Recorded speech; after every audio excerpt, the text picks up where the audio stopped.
Hola a todas las personas que nos están viendo a través de los canales y las redes sociales de Contracorriente. Soy Jennifer Ávila, directora editorial de Contracorriente. También gracias a quienes ya se suscribieron y son parte de la comunidad que resguarda al periodismo hondureño. Hoy estoy aquí con el expresidente de Costa Rica, Luis Guillermo Solís, quien está en la ciudad de Guatemala en el marco del Festival Centroamérica Cuenta como parte del grupo de escritores, escritoras, editores, editoras, académicos que cuentan la región. Bueno, muchas gracias por este espacio. Me gustaría abrir la conversación con el libro Las Cuentas de Centroamérica. Ya salió una segunda parte, si se puede decir así, de este estilo de libro, digamos, en el marco del Centroamérica Cuenta, que es más de ensayos sobre la situación de Centroamérica, sobre la realidad vista desde diferentes perspectivas. Usted coordinó ese libro, presidente, y usted además se ha presentado este libro en el marco del festival. Bueno, Sergio Ramírez, el presidente del Festival Centroamérica Cuenta, introduce el libro Las Cuentas de Centroamérica. Y en este libro se trazan algunas de las líneas que son partes de esa figura difícil de imaginar que es Centroamérica. ¿Por qué contar los procesos políticos de esta manera, con estos temas en específico, hablando específicamente de las cuentas de Centroamérica? ¿Y por qué también estos autores? Bueno, la realidad es que es una solicitud de los propios participantes en el festival. Entiendo que en el año 2022, una de las sugerencias que se le hicieron llegar a Sergio Ramírez fue que el festival dedicara parte de sus esfuerzos a dilucidar un poco las condiciones económicas y sociales, políticas, culturales de las relaciones internacionales de Centroamérica, que explican los contextos dentro de los cuales las obras que se presentan en el festival ocurren. Algunas obras obviamente no tienen que ver con Centroamérica, pero las condiciones humanas, las deficiencias estructurales, los conflictos por el poder, todos tienen similitudes muy grandes aquí y en otras partes del mundo. Entonces el libro lo que trata es de visibilizar a Centroamérica en el marco de este festival que trata sobre Centroamérica, trayendo a cuentas en las palabras de 12 hombres y mujeres analistas reconocidos de nuestra región, los temas de la agenda centroamericana que son más llamativos y que en algunos casos tienen un peso especial en la vida de nuestros pueblos. Entonces son 12 temas en el primer libro, 12 temas en el segundo, con autoras y autores de toda la región participando de manera muy intensa en ese debate. Estos libros hablan de un contexto, bueno, en las cuentas de Centroamérica se habla de Centroamérica en el siglo XXI, lo que ha sido y en lo que se ha convertido Centroamérica, lo que sigue siendo.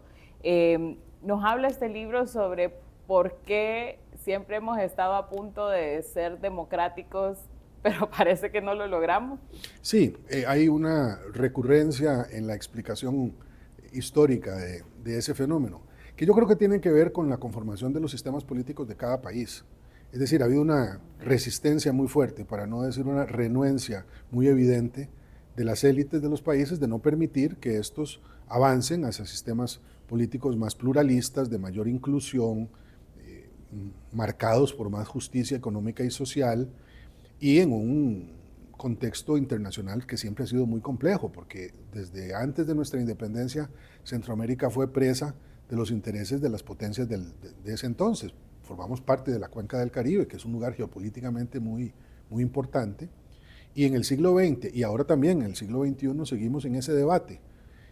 Desafortunadamente, como usted bien lo señala, los esfuerzos que se han realizado, algunos de ellos muy importantes, como los esfuerzos por concretar la paz después de los años 80, no lograron llegar hasta el final, no lograron cerrar los ciclos de violencia, exclusión, desigualdad, pobreza, y esto inhibió el advenimiento democrático tal y como lo esperábamos, como lo augurábamos. Eso no ocurrió y hoy estamos en franca regresión. Uh-huh. Tenemos una cierta tendencia en Centroamérica a buscar lo que nos une, ¿verdad? Nuestra condición ísmica, nuestra historia colonial, nuestras tragedias, nuestras guerras, lo que vivimos de la violencia posguerra también, las devastaciones que tienen que ver con los fenómenos naturales y con la vulnerabilidad social en la que vivimos, pero por más que en esa búsqueda se encuentran algunos destellos de ilusión, momentos democráticos, poblaciones en resistencia, étnica, cultural, terminamos casi inevitablemente regresando a lo que tanto nos ha separado, unos estados diseñados para la separación, o sea, por diseño, y protección de las economías locales, pero además unas élites que se han configurado en estos estados para una acumulación local. ¿Cómo abordan esto ustedes? ¿Cómo abordan ese punto? Pero además, que entra en el tema de la integración centroamericana, en ese marco de lo que nos une, pero también nos separa. ¿Cómo ven ustedes la integración centroamericana? Bueno, los temas de integración no se están trabajando específicamente en ninguno de los dos libros. No se hizo adrede, pero quiero decirle y confesar que me alegra mucho no hacerlo, porque me daría mucha vergüenza hablar de integración centroamericana hoy. Y como coordinador de un libro y expresidente de un país que es muy renuente a los temas de integración, pero cuyo expresidente se quiso anotar mucho con ese proyecto regional, el mirar la condición en que se encuentra nuestra integración, da lástima, porque efectivamente hay oportunidades perdidas. A mí no me gusta hablar de la integración como el gran proyecto bolivariano, morazánico y todo eso, porque esos eran caudillos militares liberales del siglo XIX que tenían otra lógica. Nuestra integración no tiene que ser de ese tipo, basada en intervenciones militares y construir un solo gobierno con una sola capital. Ese tipo de integración quedó atrás, tiene su mérito y se puede discutir en otro momento. Yo soy historiador profesional y créame que valoro mucho las figuras que mencioné.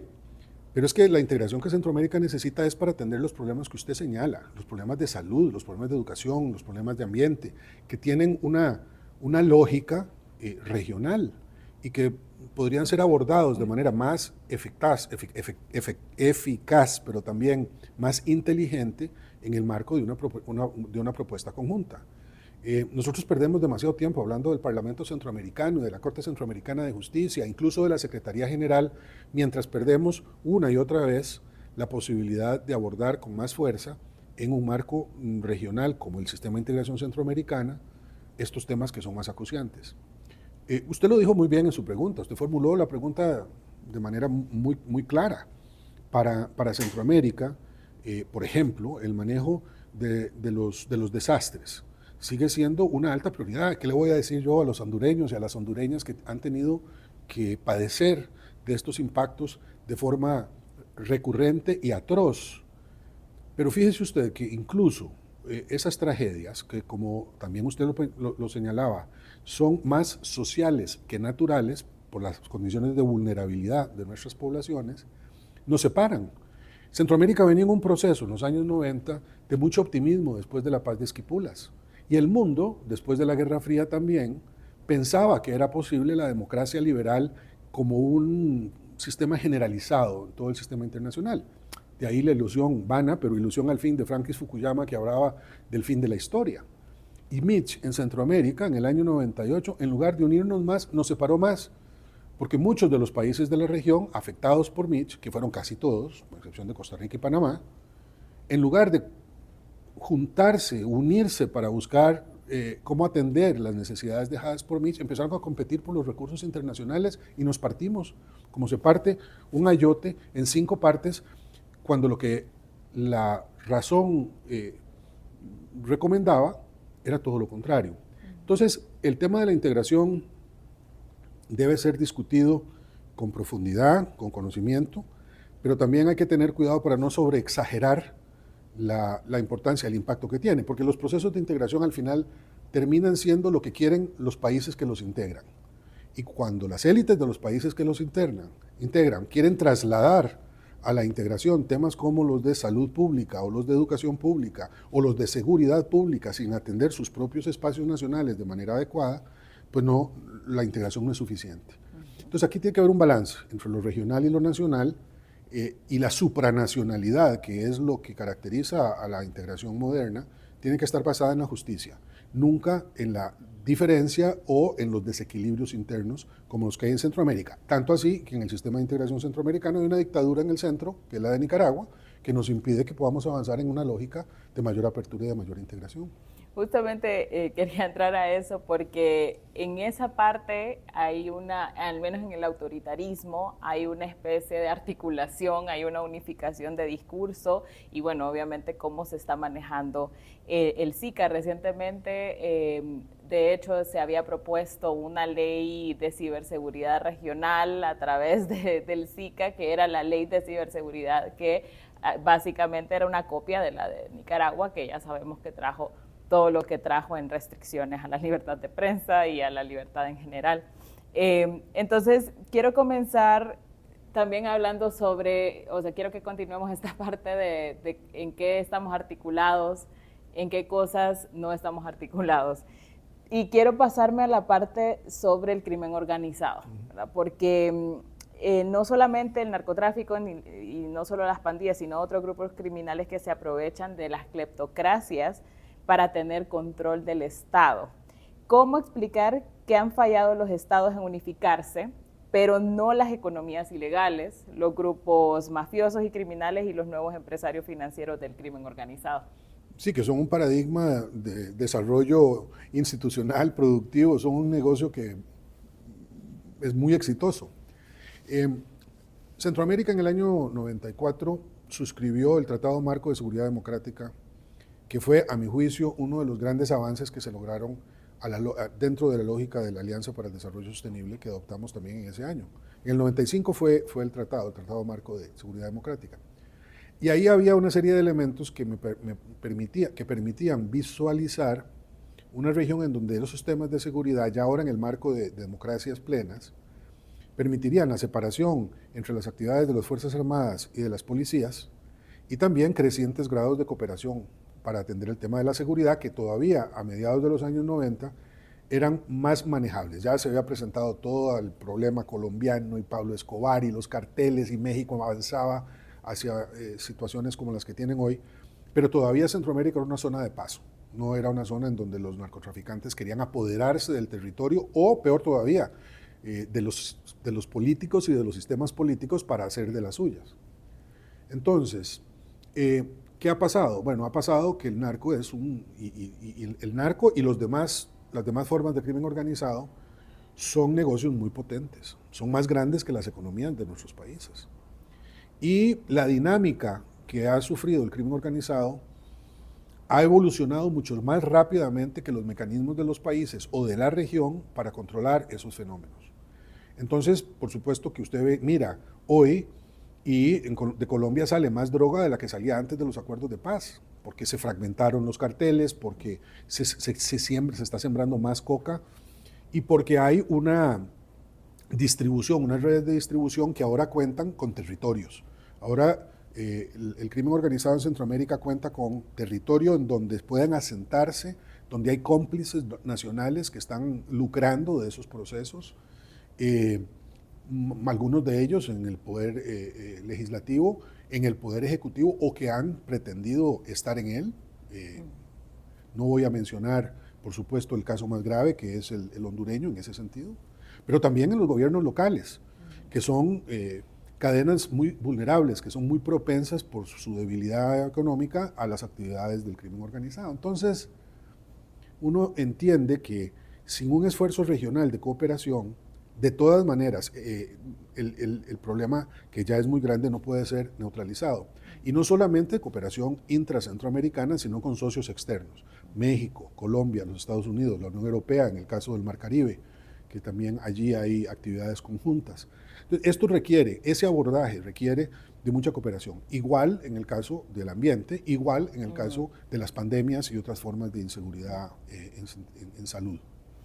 En esta misma lógica vemos ahora una necesidad de tener una identidad gubernamental autoritaria unificada, un poco lo que hablábamos antes, un coro de dictadores y populistas ¿qué nos hace vulnerables a los autoritarismos en Centroamérica? Siempre en la lógica de en estas cosas que nos unen y en las cosas que nos separan. Bueno, yo le señalaba antes que yo soy historiador, y cuando uno mira la historia de Centroamérica, se da cuenta que personajes como Daniel Ortega y su mujer en Nicaragua, o Nayib Bukele en El Salvador, o Rodrigo Chávez en Costa Rica, el surgimiento de estos nuevos especímenes de autócratas, no es algo nuevo para Centroamérica. Esto existía desde nuestra temprana independencia, desde las primeras repúblicas. Lo que pasa es que los métodos han cambiado, pero los objetivos siguen siendo los mismos. Y me parece que ellos han utilizado argumentos que no están totalmente desgajados de la realidad. Qué duda cabe que El Salvador estaba en una crisis insoportable de inseguridad que hacía imposible que las y los salvadoreños tuvieran una vida normal en el país. Qué duda cabe que los señalamientos que se han hecho en el caso de Costa Rica sobre la lentitud de la administración de justicia o sobre el exceso con que se ha lo que se han manejado algunos presupuestos o sobre la corrupción, en fin, uno puede encontrar muchas razones que impelen a la aparición de estas personas que lo único que dicen es, si me da todo el poder, yo les resuelvo todos los problemas. Eso es falso, es una mentira, y nuestros pueblos desesperados, por lo que miran como una tomadura de pelo, que se repite una y otra vez, siempre bajo el alero de lo que dicen es democracia, pues se cansan y terminan apostando, como han apostado en otros momentos, por otro tipo de gobiernos, por estos. A mí me parece que el enojo ciudadano, las falencias de sistemas democráticos que requieren tiempo, recursos, transparencia, no sé, que no he tenido, son las que han sido el puente para el surgimiento de estas otras expresiones autoritarias de nuestro tiempo, que teniendo raíces muy viejas, ahora tienen la ventaja de las redes, la ventaja de lo virtual, y un momento que no solamente es centroamericano, sino también de alcance mundial, porque están en otros países expresándose de formas muy parecidas que aquí. Y en ese sentido, este libro se pregunta qué es Centroamérica en el siglo XXI. ¿Cómo podemos hablar de identidad? ¿Qué estamos haciendo particularmente en Centroamérica en medio de esta crisis democrática, en medio de todos los problemas sociales que tenemos? ¿Cómo podemos hablar de identidad? Bueno, cuando usted mira la portada de ese primer libro, verá que es como un crucigrama. Hoy Centroamérica parece eso, parece, como también se retrata en la portada del segundo libro, una zona constituida por muchos pedacitos, muy fragmentada. Nosotros tenemos que avanzar primero, creo, hacia la consolidación de modelos nacionales mucho más integrados y de ahí saltar a una integración regional de mejor calidad. No se puede hacer lo segundo sin lo primero. No podemos unificar todo lo que está roto en los países, sino al revés, desde los países hacia arriba. Y eso se lo digo otra vez porque los países son los que conforman los modelos de integración y queda mucho por arreglar todavía. Sin embargo, en el siglo XXI, mi esperanza es que estos ciclos históricos den paso a otros, que no van a ocurrir solos, que requieren resistir a los autoritarismos y al mismo tiempo promover los espacios de libertad que, por ejemplo, este Festival Centroamérica Cuenta nos proponen. Mirar las cosas desde otro lugar, con más luz, con menos odio, con menos espíritu de revancha. Eso requiere un tipo distinto de liderazgo. Y hoy, desafortunadamente, los que imperan están apostando por todo lo demás, por polarización, por crispación, y eso no nos ayuda a encontrar ese modelo común de mejor calidad. Costa Rica. Costa Rica siempre fue el país modelo de democracia en la región, un país que se miraba desde el resto de Centroamérica, desde lo que se llamó el Triángulo Norte en algún momento, se miraba con recelo incluso, hasta con envidia un poco, sobre el nivel de bienestar y el nivel de democracia que se había logrado en Costa Rica. Pero vemos ahora Costa Rica integrado a este autoritarismo centroamericano. ¿Dónde vemos la esperanza en este momento que estamos viviendo cuando están sucediendo estas cosas? No, lo que está pasando en Costa Rica ha sido motivo de mucha extrañeza y de preocupación en la región y más allá, porque efectivamente están cambiando mucho algunos temas que dábamos por sentados, ¿verdad? Lo que está todavía siendo capaz de ofrecer en Costa Rica una posibilidad para que el país no avance por donde va es la fortaleza de esas instituciones. La democracia no solamente se mide por la calidad de sus liderazgos, sino por la fuerza de sus instituciones. Y allí es en donde toda esta lógica del equilibrio de poderes, de la supremacía del poder popular depositado en las asambleas legislativas, o de las instituciones judiciales, o de la fortaleza de los sistemas de educación, etcétera, hacen que uno tenga un poquito de confianza respecto a las posibilidades de impedir que este populismo desenfrenado termine por comerse todo el pastel. Pero otra vez, eso no se garantiza simplemente con declaraciones. En el caso de Costa Rica, lo que estamos viendo es un esfuerzo deliberado de parte del Poder Ejecutivo de desfinanciar la educación pública, desfinanciar la salud pública, recortar los programas sociales, recortar los programas de conservación del medio ambiente, de ataque constante a los medios de comunicación, de confrontación abierta e irrespetuosa con el Poder Judicial y con el Poder Legislativo, y todo eso finalmente va cargando a los procesos de fortalecimiento institucional y los erosiona. Yo quisiera pensar que estos procesos institucionales, que no son perfectos, no lo admito, puedan tener la fuerza suficiente para impedir que un proyecto autocrático como el que se está proponiendo en la actual administración tenga éxito. He de decirle, sin embargo, que con preocupación en Costa Rica y fuera de ella, veo que esos proyectos tienen mucho apoyo en la población, como lo tiene el proyecto de Bukele en El Salvador. Y eso produce una cierta extrañeza, no porque uno no entienda las razones que pueden hacer que los pueblos se enojen hasta el punto de querer abandonar el camino de la democracia liberal, pero sí porque refleja nuestra incapacidad de haber resuelto problemas de larga data que afectan la vida de la gente cotidianamente. Uh-huh. Ya para terminar, este libro se llama Las cuentas de Centroamérica, el segundo se llama Rendir cuentas para que Centroamérica cuente. Entonces hay una intención clara y obvia de rendir cuentas. Sí. ¿A quién y por qué? Y hablando un poco sobre esto, ¿no? Las poblaciones que están aceptando los autoritarismos, que de hecho apoyan dictaduras. En este momento, ¿a quién le estamos rindiendo cuentas? ¿Por qué? ¿Para qué se les rinde cuentas? Se rinde pocas cuentas hoy y se ha rendido menos cuentas antes. Ha habido una opacidad muy grande en el proceso inevitable, inexorable en democracia de realizar un diálogo permanente entre el poder y la sociedad. La democracia es eso, la representación democrática en los parlamentos, que se han convertido a veces en cómplices de esa falta de rendición de cuentas. Refleja esa preocupación, al menos en la teoría republicana, ¿verdad?, de que tiene que haber una rendición de cuentas, es decir, que el poder tiene que someterse a la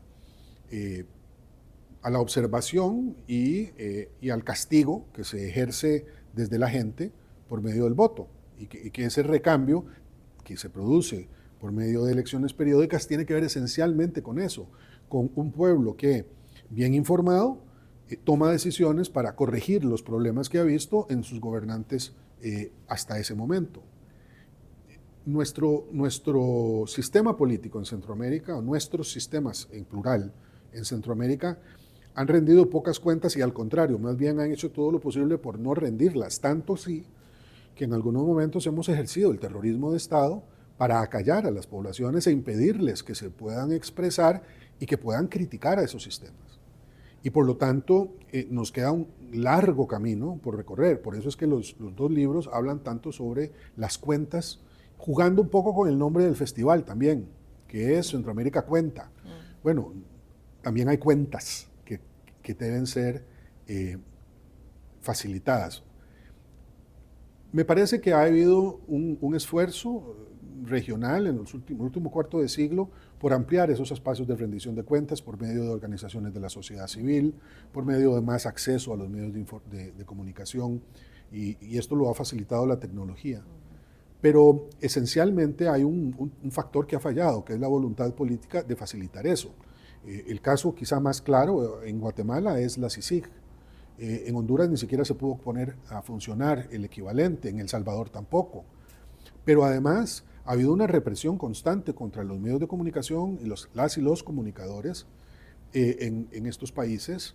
En Costa Rica ya se empieza a ver también un ataque directo del presidente a los medios, a los cuales califica de canallas y solo le facilita acceso a los que son amigos. Y esto me parece que indica que, por lo menos en el momento actual, lejos de producirse un fenómeno de ampliación de espacios, se están restringiendo nuevamente. Y eso se basa generalmente en la intimidación y el terror, y en el casos más extremos, en la muerte. Lo hemos visto en Honduras, en el caso de Berta y en el caso de muchos otros protectores de pueblos indígenas y de recursos naturales, de colegas suyos en los medios, en México y en otros países, pero también en Centroamérica, que son recurrentemente intimidados y asesinados por las fuerzas del crimen organizado. Aquí en Guatemala tenemos el caso de don José Zamora, que todavía está siendo víctima de un sistema judicial opaco y que claramente refleja los intereses de ciertos grupos. El llamado Pacto de Corruptos en Guatemala no es sino un ejemplo de esa opacidad en el manejo de la información. Entonces, yo sí creo, y lo creo desde hace muchos años, y traté de respetar esas libertades siendo presidente de Costa Rica, que se necesita ese peso y contrapeso entre los poderes del Estado, y se necesita también la presencia activa de la sociedad civil, llamando la atención, denunciando y participando junto con las instituciones gubernamentales en la solución de esos problemas, cosa que no está ocurriendo, tanto así que apenas hace unas horas en El Salvador le han puesto un impuesto a las organizaciones no gubernamentales que forman también parte de ese ecosistema, o en Nicaragua, donde estas han sido violentamente clausuradas por el régimen dictatorial. ¿Cómo Centroamérica le puede rendir cuentas a la juventud, que migra, que se va, un bono demográfico que está dispuesto a invertirse afuera? Y cómo usted con estos autores y autoras, con estos libros, pueden llegar a esa juventud? Bueno, una forma obvia es esclareciendo qué es lo que está pasando, y eso tiene que ver con abrir esos espacios de discusión y de diálogo. Las juventudes centroamericanas son muy diversas, ¿verdad? Hay juventudes que son muy conservadoras y que apoyan claramente a estos modelos más antidemocráticos, otras que son mucho más liberales y que están viendo cómo más bien encontrar otros espacios en otros lugares y se nos están yendo. A mí me encanta que usted hable del bono demográfico y me encanta que tenga claro que en el radar estamos teniendo una pérdida neta de talento humano con las migraciones. Se nos está yendo la población que es más ingeniosa, que tiene más emprendimiento, que busca esos espacios. Entonces, esclarecer, hay que denunciar, y esto lo están haciendo también muchos otros jóvenes profesionales o no, desde las comunidades, por lo que está pasando en el terreno. Los últimos 2 escándalos sobre destrucción ambiental en Costa Rica han sido fruto de una combinación de medios, ONGs y comunidades que denuncian esos procesos, y después también con la incorporación de estos grupos a los procesos políticos. Yo sé que lo que voy a decir no es popular hoy, pero si los buenos no participan, los malos hegemonizan todos los espacios, y es necesario hacer una convocatoria para que las juventudes participen más en política, con una nueva política, una política más fresca, una política más íntegra, de mayor honestidad. Pero otra vez, las cosas no se cambian solas, y el papel de las juventudes en ese marco más grande es esencial. Muchas gracias, presidente. Con mucho por gusto. Su tiempo. Muchas gracias a usted. Bueno, gracias por quedarse hasta aquí y por seguir la cobertura de Contracorriente en el Centroamérica Cuenta. Les invito a suscribirse a nuestros boletines, a suscribirse a nuestro canal de YouTube y también a ser parte de la comunidad Contracorriente que cuenta la historia. Gracias. ¿Y ustedes ya notaron que se están construyendo varias torres en Tegucigalpa? Como esta o esta. Claro que en Contracorriente también lo hemos notado. Y por eso le queremos preguntar, ¿creen ustedes que esta sea una oferta inmobiliaria adecuada para la población de esta sobrepoblada ciudad? Aquí les contamos más.